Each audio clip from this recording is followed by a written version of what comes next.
Nesse vídeo eu vou mostrar para vocês 3 formas pelas quais você pode montar uma carteira de dividendos com ações e também vou trazer aqui os principais critérios que você deve analisar minimamente ao escolher boas empresas pagadoras de dividendos. Indo direto ao ponto, a primeira forma pela qual você pode montar uma carteira de dividendos, sem considerar fundos imobiliários, que são os ativos mais óbvios para isso, é você simplesmente literalmente copiando uma carteira de um fundo de investimento focado em ações de dividendos. E existem fundos classificados dessa maneira. E como que você pode localizar esses fundos? Não são fundos em abundância, pode ser eventualmente ETFs. O Brasil começou nesse mercado via Nubank, por exemplo. Mas aqui estou falando de você selecionar quais são os ativos de uma carteira de um fundo de gestão ativa, inclusive, de dividendos. Vamos então à tela do meu computador para que eu te demonstre o passo a passo. Então, indo aqui para o seu buscador, você vai pesquisar pelo site Mais Retorno, que ele vai te ajudar nesse sentido. E é esse primeiro site aqui. No Mais Retorno, você vai na barrinha de pesquisa e vai procurar por dividendos. E veja o que aparece para você aqui. Santander Ações Dividendos FIC-FI, Carteira Inter Dividendos FIA. Vamos nessa do Inter. E aqui embaixo você tem a composição da carteira, que é composta majoritariamente de ações, afinal de contas é um fundo de investimento em ações, precisa ter uma maior concentração em ações, quase 80%. E quando você clica visualize todos os ativos desse fundo, você vai ter alguns fundos que irão revelar os ativos, outros que o gestor vai pedir para ocultar, aí vai estar a informação aqui.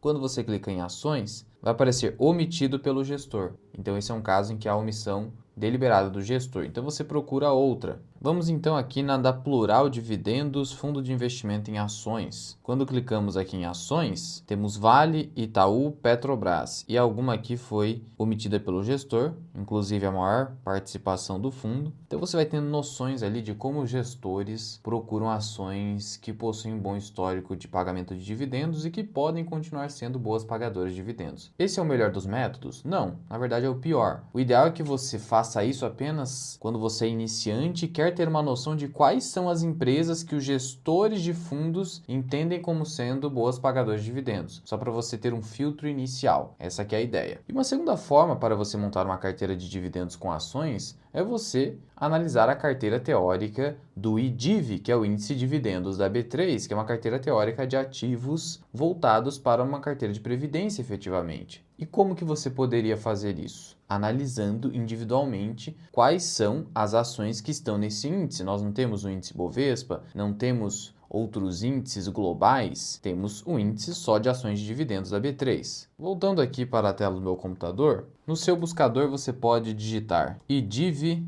B3. É justamente o índice de dividendos e você vai clicar em composição da carteira. Na composição da carteira, você vai ter aqui as ações que pagaram bons dividendos segundo os critérios desse índice. Então você vai ter Banco ABC, Alupar, Auren Energia, Brasil Agro, Semig, Copel, Ferbasa, Endi, Direcional, Cury. Então você tem algumas empresas aqui de setores que não são conhecidos por pagamento de dividendos consistentes, mas a maioria das ações serão ações do acrônimo BEST do BARC. Lembrando, bancos, seguradoras, empresas de saneamento, setor de energia, com preferência para o setor elétrico, e também telecomunicações, que é um pouco controvertido. Mas você vai ter aqui também um filtro inicial. Essa segunda forma é a que eu recomendo? Não é a forma que eu recomendo, porque afinal de contas eu não aplico na prática, mas como eu disse, você que está começando, para ter uma noção inicial, um filtro inicial, é excelente. Você pode unir essas duas formas. Olhar o IDIV, olhar algumas carteiras de gestores voltadas para dividendos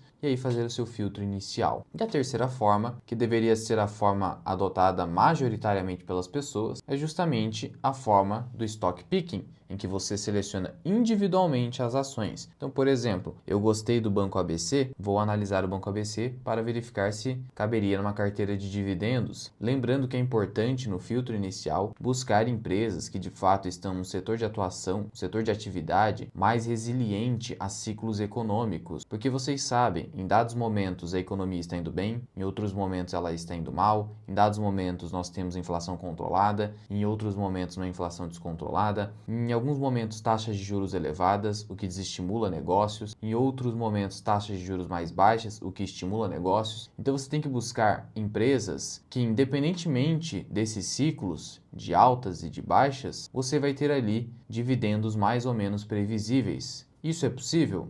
Existem empresas que a gente costuma chamar de anticíclicas, que são aquelas empresas que, independente do momento macroeconômico, elas irão te entregar um certo retorno em proventos com certa consistência. E aí, no geral, são empresas que de fato estão no setor bancário, de seguros, saneamento e setor de energia, mas principalmente setor elétrico. Por quê? Porque, veja só, no setor elétrico, principalmente quando a gente está falando do setor de transmissão de energia, você tem relativa pouca concorrência, são empresas que ganham concessões e ficam com contratos longos. No setor de saneamento, você tem companhias que abastecem todo um estado da federação quase que em um monopólio no que toca abastecimento de água e saneamento básico no geral. No estado do Paraná, a Sanepar, por exemplo, uma ação da minha carteira, ela atende a quase totalidade dos municípios do estado do Paraná, com exceção daqueles que possuem empresas próprias de saneamento, mas são poucas. Então, essas companhias acabam não tendo concorrência na prática. Não tendo concorrência, você tem uma certa previsibilidade de qual será o lucro dela. Basicamente, será a receita líquida, que é previsível porque tem contratos ali. Você sabe mais ou menos qual será o reajustamento das tarifas, que é assim que essas empresas são remuneradas, e você sabe mais ou menos quanto você vai receber de dividendo em virtude do payout praticado por aquela empresa. Lembrando que o payout nada mais é que um percentual que a empresa define, que é aplicado ao lucro líquido da empresa e que vai para os acionistas na forma de provento. Então, se eu tenho um payout de 50% e a empresa lucrou R$10 por ação, eu vou ter um dividendo por ação de R$5. Bastante simples. Sendo que o payout na prática, e aqui vai uma dica para escolher ações de dividendos, é muito mais importante do que o dividend yield. Porque veja, o dividend yield com o Banco do Brasil, quando você vem aqui e olha para a dividend yield de forma isolada, você precisa entender o que significa esse indicador. O dividend yield, ele é um indicador quase que irrelevante na prática, porque ele basicamente sinaliza o dividendo que a empresa paga por cada ação dividido por sua cotação. E aí de plano você percebe o seguinte, que a variável cotação, ela vai impactar e muito no resultado do dividend yield, porque se a cotação desabar, o dividend yield simplesmente salta, só que você está recebendo mais dividendo, a empresa está pagando mais dividendo? Não, simplesmente a cotação desabou. Assim como o ROI de uma empresa é distorcido quando ela aumenta o seu passivo, sem que o lucro líquido tenha aumentado. Então o que você precisa olhar é para o payout da empresa, o setor de atuação, a previsibilidade das suas receitas e lucros, e se os lucros que essa companhia apresenta ao longo do tempo, eles são consistentes. O que significa consistente? Consistente significa um lucro que ocorre todos os anos. Porque veja, não podemos olhar também isoladamente para apenas um trimestre, porque um balanço de um trimestre pode ter ali não recorrentes, mas no ano a empresa tem que reportar lucros anuais. Principalmente nesses setores de atividade onde você tem basicamente monopólios ou oligopólios, não se justifica um prejuízo anual. Então isso é um lucro consistente, em que você não tem anos de prejuízo. Já lucros crescentes são lucros que crescem ano após ano, porque de nada adianta você ter um alto dividendo hoje, você comprou, por exemplo, Banco do Brasil hoje, vai receber um alto dividendo, só que se esse dividendo ficar estagnado, por exemplo, R$5 por ação por 10 anos, aí você vai ter um problema, porque a inflação terá corroído o poder de compra desse dividendo. Então, o dividendo tem que ser crescente para superar a inflação, senão não faz o menor sentido. E aí, como que você avalia se o dividendo é crescente?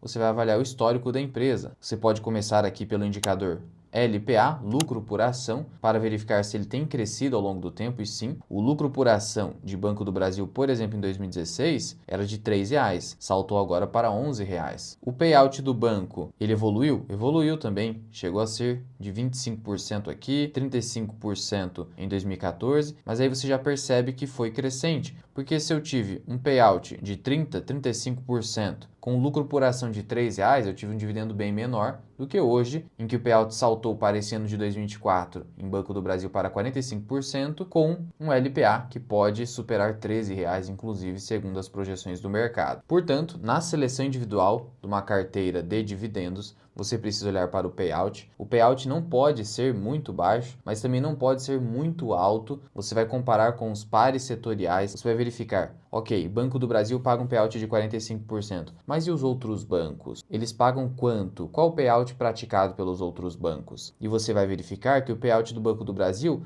não é muito além nem muito aquém do que o mercado geralmente paga. O problema é um banco que paga, por exemplo, 90%, 100% do seu lucro líquido e não há justificativa para tal. Esse é um problema, porque pode sinalizar ao mercado de que o banco não está conseguindo mais crescer. Banco estagnado significa que o lucro por ação e o dividendo por ação futuro pode ficar estagnado e perder da inflação. Então é isso que você precisa tomar cuidado. Além disso, o setor de atividade onde há pouca concorrência, que as margens não são tão apertadas, porque margem apertada sinaliza empresa cíclica, ora vai ter um alto lucro, ora terá um baixo lucro ou prejuízo, e empresa que também vai ter um dividendo muito inconstante. Você quer previsibilidade, você quer relativa segurança na geração de renda da sua carteira. Então, lucros consistentes, empresa anticíclica, em setores de atividade da economia que sejam mais resilientes, de preferência em monopólios legais ou oligopólios. E ainda você precisa olhar para o fator preço, que vem depois de toda essa análise qualitativa, porque afinal de contas o preço ele é secundário, mas ele importa. Importa muito para uma carteira de dividendos, porque apesar do dividend yield não ser relevante, é importante você entender que seu dividend yield só será elevado caso você compre a ação num preço interessante, abaixo do seu preço teto, por exemplo. Lembrando que nós temos a nossa própria planilha de preço teto das ações e fundos imobiliários com mais de 90 ativos analisados e que são atualizados a cada trimestre, ou seja, a cada resultado trimestral das empresas. Caso você tenha interesse nessa planilha, nós iremos deixar o link aqui na descrição e no primeiro comentário fixado com o plano mensal e o plano anual. Então, depois que você analisou o preço teto, verificou que a empresa está descontada de acordo com esse critério, aí sim você pode pensar em compor a sua carteira com essa ação. E como hoje eu começaria montando uma carteira de dividendos? Eu buscaria os setores do BEST, com exceção de telecomunicações e também com exceção de empresas geradoras de energia elétrica, onde você tem um subsegmento cíclico, sim, como eu já falei em outro vídeo que eu vou estar deixando aqui no card. E hoje, basicamente, eu pensaria em pegar um banco e provavelmente eu escolheria um banco estatal, como é o Banco do Brasil. Por quê? Não porque eu dou preferência ao Estado atuando na economia, mas sim porque empresas estatais no Brasil são bem subprecificadas. Porque aqui o risco político é alto, de tal modo que o mercado, reticente em relação a isso, deixa a ação bem barata por momentos bastante específicos que, se você aproveitar, você vai pegar no bom preço e receber um bom dividendo. Além disso, o governo, que é o acionista majoritário de um banco estatal, ele tem interesse no recebimento dos dividendos para suprir o seu costumeiro déficit orçamentário. Então ele quer esses dividendos. Então a tendência é que, se essa estatal for lucrativa, isso é muito importante, nós estamos falando depois que você já separou todos os critérios de qualidade. Ela é lucrativa, tem lucros consistentes, então eu vou querer o dividendo dessa estatal. É assim que funciona para o governo. E aí você pode se aliar, entre aspas, ao inimigo e receber também esses dividendos. Depois eu iria para uma seguradora, como BB Seguridade ou Caixa Seguridade, inclusive porque essas empresas, seja em cenário de juro elevado, seja em cenário de juro baixo, elas são beneficiadas, porque perceba o seguinte, uma seguradora, quando o juro da economia está alto, ela tem um alto resultado financeiro porque ela aplica o caixa dela em títulos públicos e eles estão remunerando muito nesses momentos. Ou quando os juros estão baixos, o que acaba acontecendo? Ocorre uma maior emissão de prêmios. Por que ocorre uma maior emissão de prêmios? Porque geralmente os seguros de BB Seguridade e Caixa Seguridade, por exemplo, estão sendo distribuídos pelos canais de atendimento dos bancos, Caixa Econômica e Banco do Brasil, e a atividade desses bancos é impulsionada no que toca à concessão de crédito em momentos de juros mais baixos, onde as pessoas estão procurando mais crédito bancário. Então, acaba sendo algo interessante de se ter na carteira esse tipo de empresa, justamente pela dinâmica em que elas acabam se beneficiando quase que sempre de qualquer ciclo econômico. E isso favorece payouts elevados. Você vai olhar para a BB Seguridade e vai olhar para payouts que superam 80%, em Caixa Seguridade superam 90%. São payouts elevados, mas veja, BB Seguridade ou Caixa Seguridade estão pagando valores muito distantes em termos de payout? Não. Então, aqui passou pelo critério também. Ainda eu teria uma empresa de transmissão de energia elétrica, apesar de atualmente a concorrência nesse setor estar aumentando. Então, concorrência aumentando acaba sendo um problema futuro no que toca ao retorno que essas empresas conseguem ter sobre os investimentos que elas acabam fazendo, que são altos investimentos. Ainda assim, isso não muda o caráter da previsibilidade dessas empresas e dos altos dividendos. Será que Transição Paulista está pagando aqui um dividendo